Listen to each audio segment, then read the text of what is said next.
Sampai ketemu lagi Bapak Ibu di materi pembahasan ketiga, yaitu terkait dengan bagaimana sebenarnya perkembangan dari ilmu manajemen itu sendiri ya Bapak Ibu.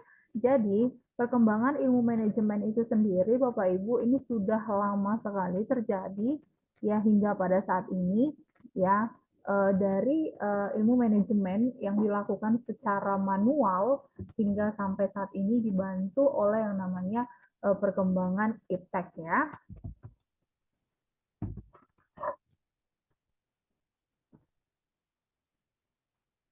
Oke. Adapun tujuan dari pembelajaran ya untuk pertemuan ketiga ini adalah untuk mengetahui secara umum bagaimana perkembangan dalam ilmu manajemen. Lalu mengetahui kelompok besar pemikiran yang terdapat dalam ilmu manajemen beserta karakteristiknya. Lalu mengetahui berbagai kontributor manajemen kontemporer maupun manajemen guru. Oke. Sejarah ilmu manajemen itu dimulai dapat kita lihat dari adanya peninggalan fisik ya sebagai ciri adanya implementasi yaitu penerapan ilmu manajemen. Seperti misalnya bangunan piramida yang ada di Mesir, bangunan Ka'bah di Mekah, lalu tembok Cina dan lain sebagainya. Nah, itu merupakan salah satu bentuk fisik bahwa sebenarnya ya penerapan ilmu manajemen itu sudah lama sekali ada dan terjadi ya. Nah, eh, seperti misalnya ya piramida di Mesir. Bisa kita lihat ya bagaimana struktur piramida tersebut ya. Terletak di gurun pasir, lalu bentuknya juga kalau kita pikir secara logika bagaimana ya ngebangunnya gitu ya. Tetapi itulah hasil dari adanya manajemen ya.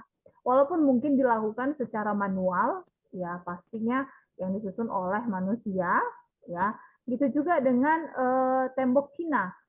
Tembok Cina dengan tembok sepanjang itu bahkan menjadi tembok yang tembok raksasa dan terbesar di dunia, ya menjadi ikon dunia juga, ya.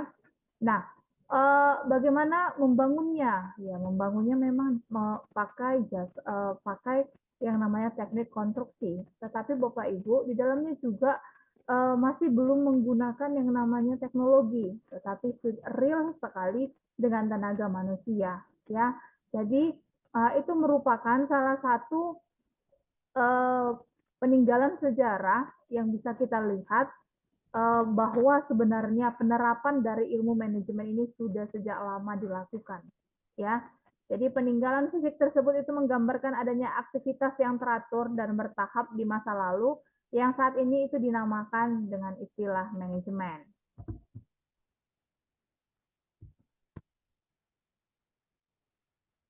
Ya. Nah, di sini juga ada beberapa yang terkenal dengan pionir ilmu manajemen modern, ya.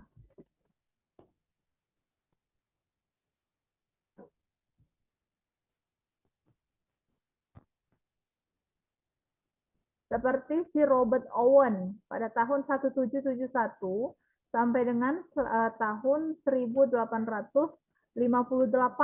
Ya, dia mengatakan bahwa SDM itu perlu ya, serta kesejahteraan pekerja dalam sebuah organisasi juga penting ya. Jadi eh, kalau dulu ya banyak perusahaan yang menganggap ya SDM ya kamu dibayar maka kamu akan kerja ya kira seperti itu ya. Tetapi dengan adanya pionir ilmu manajemen modern ini yang munculnya ilmuwan-ilmuwan yang terkait yang memandang bahwa manajemen itu tidak hanya sekedar ya menjalankan perusahaan dapat laba kegiatan produksi berjalan ya perekrutan tidak hanya sebatas itu saja, tetapi sudah lebih kepada bagaimana supaya bagaimana mulai menyadari ternyata tanpa adanya SDM ya kita nggak bisa buat apa-apa gitu ya. Perusahaan nggak bisa buat apa-apa, pabrik tidak bisa berjalan ya. Nah itu tujuan tidak akan tercapai. Ya kenapa? Karena tidak adanya SDM. Maka mulailah ya mulailah Robert Owen pada tahun 1771 sampai dengan 1858, dia mulai mengembangkan bahwa ternyata SDM itu sangat penting. Ya, maka mulailah ada yang namanya perhatian khusus terkait dengan kesejahteraan dari SDM atau pekerja-pekerja di dalam suatu organisasi. Ya, jadi dari sinilah mulai bergerak di mana orang bekerja itu tidak hanya misalnya dikasih gaji saja, tidak, tetapi sudah mulai dipikirkan kesejahteraan, sudah mulai dipikirkan kapan kita harus mengasih yang namanya kenaikan gajinya. Lalu selain itu apa lagi yang mereka butuhkan supaya mereka dapat dikatakan sejahtera bekerja di perusahaan kita. Nah, itu ya Bapak Ibu. Nah, lalu selanjutnya ada pionir ilmu manajemen yaitu Charles Babbage. Ya, ini pada tahun 1792 sampai dengan 1871 dia mulai menilai bahwa pentingnya efisiensi dalam kegiatan produksi, khususnya dalam penggunaan fasilitas dan material produksi. Ya, jadi dari awal kita sudah membahas apa itu efisiensi dan apa itu efektivitas. Ya, atau efektif. Jadi kunci dari keberhasilan sebuah kegiatan produksi itu adalah efisiensi. Efisiensi dalam arti bagaimana dia mampu menggunakan sumber daya yang ada itu semaksimal mungkin. Ya, semaksimal mungkin. Hingga pada akhirnya menghasilkan output yang dia mampu memberikan ya laba yang lebih besar. Dalam arti dengan modal yang diberikan tadi mampu menghasilkan laba yang maksimal. Ya, maka di sini strategi yang disusun adalah bagaimana mereka menggunakan fasilitas yang ada dan bahan baku di bagian produksi ini. Ya, maka di sini juga mulai melihat bagaimana kita melakukan kegiatan produksi itu secara efisien, ya, secara efisien. Maka mulailah mencari harga bahan baku yang murah, ya. Selain itu, bagaimana juga penggunaan fasilitas yang maksimal. Nah, itu contohnya. Lalu di sini ada 3 kelompok pemikiran terdahulu dalam ilmu manajemen. Ya, yang pertama ada perspektif manajemen klasik, yaitu kelompok manajemen ilmiah atau scientific. Ya, ini dalam kelompok ini yang ada di dalamnya ada perusahaan manufaktur, bank umum, perusahaan asuransi, perusahaan retail dan lain-lain. Ya, selanjutnya ada kelompok manajemen administrasi. Sedangkan perspektif di manajemen perilaku itu ada studi C. Hawthorne, lalu ada teori relasi manusia, ada teori perilaku kontemporer, ya. Lalu ada di sini perspektif manajemen kuantitatif, yaitu kelompok manajemen sains, kelompok manajemen operasi. Selanjutnya ada perspektif, ini kita bahas satu-satu terkait dengan perspektif manajemennya, ya. Pertama yaitu membahas tentang perspektif manajemen klasik, ya. Kelompok manajemen ilmu atau scientific, yaitu Frederick W. Taylor, ya. Di sini dia mulai menyemarakkan yang namanya time motion studies, ya, phase system, lalu 4 prinsip dasar manajemen ilmiah. Sedangkan si Franz Gilbert itu 1868 sampai dengan 1924 itu terkait dengan efisiensi dalam produksi, psikologi industri dan manajemen SDM. Ya. Sedangkan si Henry L. Gunn itu ada 4 gagasan peningkatan manajemen, yaitu Gantt chart, menggunakan Gantt chart, ya. Lalu ada Harrington Emerson, yaitu menggunakan 14 prinsip efisiensi. Nah, lalu ada perspektif manajemen administrasi, yaitu si Henry Fayol, yaitu 14 prinsip Fayol dalam manajemen. Ada Lindell Ulrich, yaitu panduan manajemen, dan ada Max Weber, yaitu birokrasi dalam organisasi. Nah, di sini ada ilustrasi, yaitu time motion studies dan price work pay system dari Taylor, yaitu terkait dengan pembandingan antara 3 pekerja, ya, kemampuan pengerjaan dan jumlah upah yang diterima, ya. Di sini kita bisa lihat Bapak Ibu, semakin tinggi kemampuan dia untuk mengerjakan atau menghasilkan produk, maka upah yang dia terima juga akan semakin tinggi. Ya, itulah yang diterapkan oleh si Taylor untuk time motion studies and price work pay sistemnya.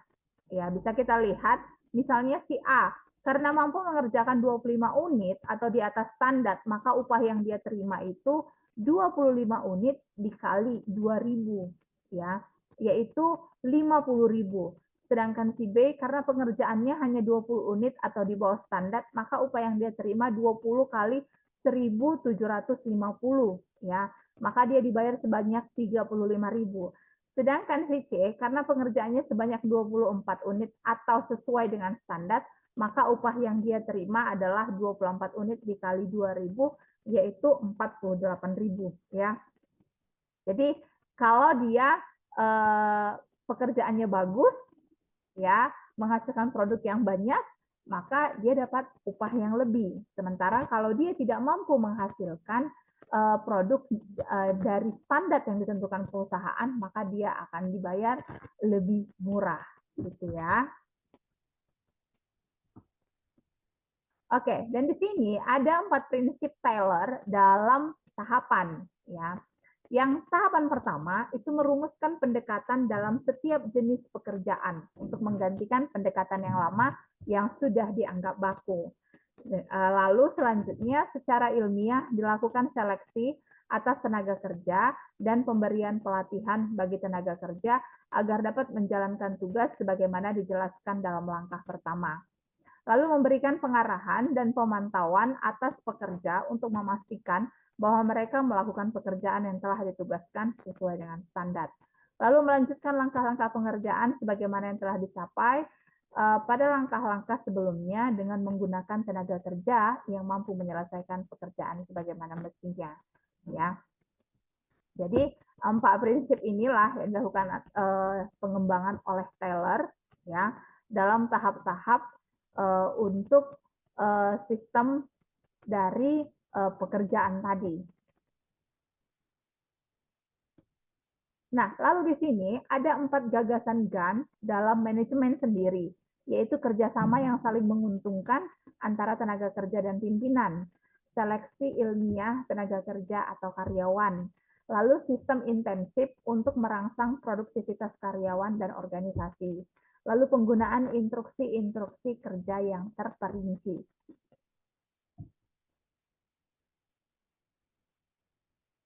Sedangkan 2 prinsip efisiensi Emerson itu adalah yang pertama, tujuan dirumuskan dengan jelas. Kegiatan dilakukan harus masuk akal dan realistis. Adanya staf yang memiliki kualifikasi yang tepat. Adanya kedisiplinan. Diberlakukannya pemberian kompensasi yang adil. Lalu perlu adanya laporan dari setiap kegiatan secara tepat, akurat, dan terpercaya. Sehingga diperlukan semacam sistem informasi atau akuntansi, ya.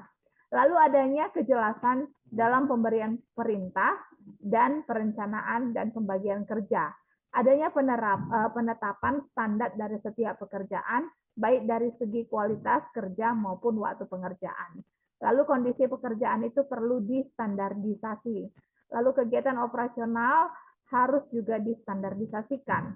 Instruksi-instruksi praktis harus dibuat secara standar sebagai kompensasi atas efisiensi, serta perlu dibuat yang namanya rencana pemberian insentif. Sedangkan ini yang sangat terkenal ya Bapak Ibu, 14 prinsip Fayol dalam manajemen. Ya, sampai sekarang si Fayol ini menjadi salah satu ilmuwan manajemen yang sangat terkenal ya. Yang pertama yaitu terkait dengan pembagian kerja. Adanya spesialisasi akan meningkatkan efisiensi pelaksanaan kerja. Lalu yang kedua, wewenang, yaitu adanya hak untuk memberi perintah dan dipatuhi. Lalu ada disiplin, harus ada respek dan ketaatan pada peranan-peranan dan tujuan organisasi. Lalu kesatuan perintah, bahwa setiap pekerja hanya menerima instruksi tentang kegiatan tertentu dari hanya satu orang atasan. Lalu kesatuan pengarahan, kegiatan operasional dalam organisasi memiliki tujuan yang sama, harus diarahkan oleh seorang manajer dengan penggunaan satu rencana. Lalu meletakkan kepentingan perseorangan di bawah kepentingan umum. Kepentingan perseorangan itu harus diupayakan agar senantiasa di bawah kepentingan organisasi. Ya, jadi yang menjadi prioritas utama itu adalah kepentingan bersama, bukan kepentingan pribadi. Nah, sedangkan yang selanjutnya itu terkait dengan balas jasa, yaitu terkait dengan kompensasi. Kompensasi itu harus dilaksanakan adil bagi karyawan maupun pemilik, ya. Jadi harus sama-sama untung. Untung karyawan, untung juga pemiliknya, ya. Lalu adanya sentralisasi. Ini adalah keseimbangan antara pendekatan sentralisasi dengan desentralisasi, ya. Lalu garis wewenang, adanya garis wewenang dan perintah yang jelas, ya. Lalu ada order, sumber daya organisasi termasuk sumber daya manusianya harus ada pada waktu dan tempat yang tepat, ya. Berarti di dalam penempatan SDM-nya itu harus sesuai dengan pekerjaan yang akan dikerjakan. Ini dalam arti Bapak Ibu, ya, latar belakang atau latar belakang kompetensi, latar belakang pendidikan itu harus sesuai dengan pekerjaan yang diberikan, ya. Lalu selanjutnya itu adalah keadilan. Perlakuan dalam organisasi itu harus sama dan tanpa ada diskriminasi, ya. Karena kau pemilikku, ku kasihlah kau pekerjaan yang lebih ringan, tapi gajinya besar, tidak seperti itu. Jadi ada prinsip keadilan di dalam manajemen, ya. Lalu ada stabilitas staff dalam organisasi. Perlu adanya kestabilan dalam menjalankan organisasi, tidak terlalu cepat maupun terlalu lambat, ya. Lalu ada inisiatif, setiap pekerja harus diberi kesempatan untuk mengembangkan dirinya, diberikan kebebasan untuk merencanakan, menjalankan tugasnya secara kreatif, walaupun akan terjadi walaupun kemungkinan akan terjadi yang namanya kesalahan. Lalu di sini ada spirit the corps, yaitu semangat corps, yaitu prinsip ini menekankan bahwa pada dasarnya kesatuan itu adalah sebuah kekuatan. Pelaksanaan operasional organisasi itu perlu memiliki yang namanya kebanggaan, kesetiaan, dan rasa memiliki dari para anggota yang tercermin pada semangat atau kebersamaan.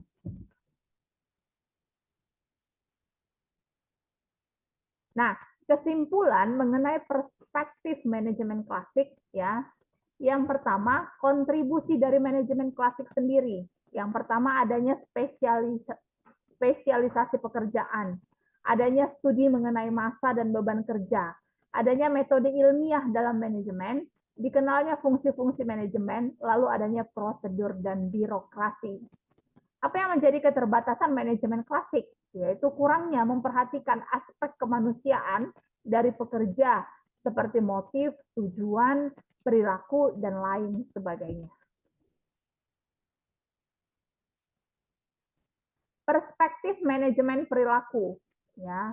Hugo Munzberg pada 1863 sampai dengan 1916, pentingnya pemahaman psikologis umumnya motivasi para pekerja, ya. Lalu sedangkan studi Hawthorne, Elton Mayo mengatakan adanya teori perhatian. Pekerja akan lebih produktif jika merasa diperhatikan. Lalu adanya teori penerimaan sosial. Pekerja akan menunjukkan produktivitas, ya, bersamaan ketika dia menerima yang namanya sosial, ya. Ketika dia yang namanya diterima di dalam lingkungan tersebut, ya. Lalu adanya teori relasi manusia, hierarki kebutuhan dari Abraham Maslow. Ini sangat terkenal ya Bapak Ibu. Jadi teori kebutuhan dari Abraham Maslow itu ada kebutuhan akan yang namanya kebutuhan psikologis, kebutuhan makan, tempat tinggal, pakaian. Lalu ada kebutuhan sosial. Kebutuhan sosial dia butuh teman, dia butuh sahabat, ya. Lalu ada juga yang namanya kebutuhan aktualisasi diri. Dia tidak kebutuhan yang namanya kebutuhan keamanan. Nah, kebutuhan keamanan ini adalah di mana dia bagaimana supaya dia bekerja merasa aman, ya. Maka disinilah dia mulai mendapatkan yang namanya perlindungan, misalnya asuransi untuk asuransi kesehatan, atau misalnya asuransi jaminan hari tua. Nah, itu. Lalu di sini ada yang keempat yaitu aktualisasi diri, ya. Ini adalah terkait dengan kebutuhan akan yang namanya kepercayaan untuk pengembangan dirinya, untuk aktualisasi dirinya, ya, untuk menunjukkan kemampuannya, ya. Lalu yang terakhir itu adalah kebutuhan akan lebih kepada kebutuhan akan bagaimana orang supaya menghargainya, ya, atau orang melihat dan memandangnya, gitu ya. Lalu di sini ada teori Douglas MacGregor, yaitu teori X dan teori Y. Ini adalah teori relasi manusia. Terkait dengan teori X dan Y ini lebih kepada manusia itu sebenarnya dalam bekerja itu ada dua tipe. Ada yang tipe X, ada yang tipe Y. Yang tipe X ini adalah tipe-tipe yang pemalas, yang kalau tidak dimarah, kalau tidak diawasi, dia tidak akan bekerja. Tetapi kalau orang-orang yang tipe Y ini adalah orang-orang yang tipe ketika tidak diawasi sekalipun, ketika misalnya dia tidak diperintah sekalipun, dia sadar akan tanggung jawabnya. Dia akan bekerja sesuai dengan apa yang ditugaskan. Ya. Lalu selanjutnya ini adalah teori perilaku kontemporer, yaitu perhatian pada perilaku pekerja yang disebabkan oleh faktor psikologis, sosiologis, antropologis, dan lain sebagainya, melahirkan konsentrasi perilaku organisasi. Nah, perspektif manajemen kuantitatif, ya. Ini adalah kelompok manajemen Fine, pengenalan penggunaan model sistematika dalam kegiatan bisnis dan industri seperti penentuan jumlah teller dalam sebuah bank, ya, peramalan atas volume penjualan dan lain sebagainya. Kelompok manajemen operasi, lanjutan dari kelompok manajemen sains, adanya fokus pada pendekatan kuantitatif untuk peningkatan efisiensi, dikenal pendekatan analisis break even, ya, quick theory dan lain-lain. Nah, ada di sini teori manajemen kontemporer, yaitu perspektif sistem dalam bisnis, seperti open system, subsistem, sinergi, dan entropi, ya. Lalu ada perspektif kontingensi dalam manajemen, ya.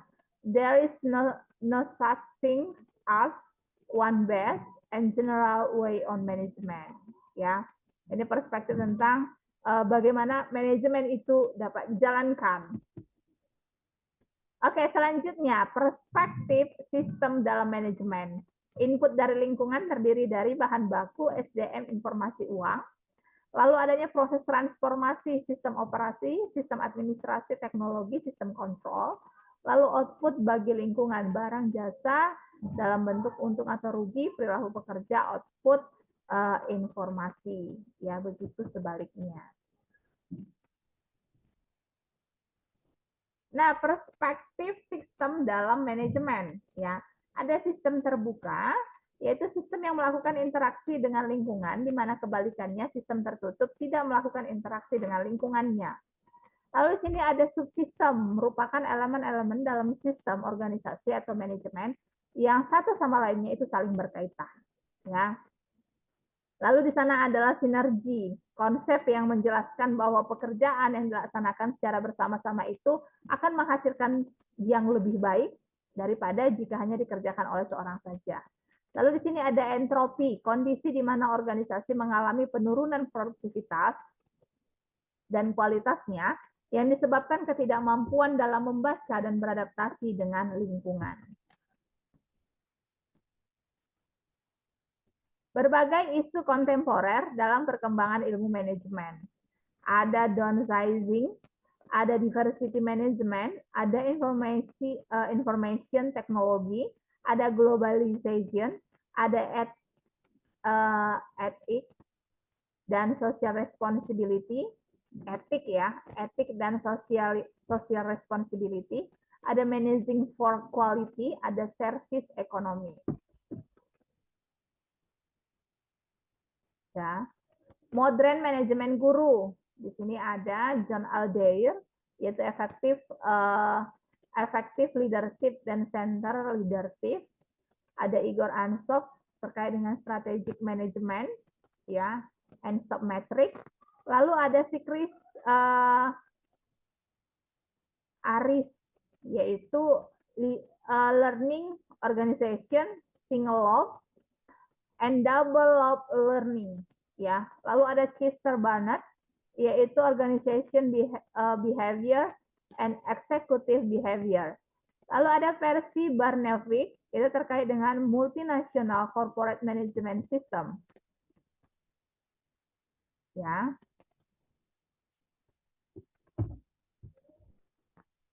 Oke, Bapak Ibu. Nah, itulah materi terkait dengan ilmu terkait dengan bagaimana perkembangan ilmu manajemen hingga pada saat ini, ya. Jadi pertemuan kita sampai di sini untuk memastikan kalau kalian menonton video ini dan sudah mempelajari video ini, maka saya harapkan kalian silahkan komen, ya, komen di bawah ini dan juga jangan lupa subscribe ya Bapak Ibu, ya. Jadi di like, di komen, dan ditonton hingga habis video ini. Ya, oke. Silahkan komen dengan apa yang menjadi kesimpulan yang kamu dapatkan setelah menonton video ini. Silahkan Bapak Ibu, sampai ketemu di video selanjutnya.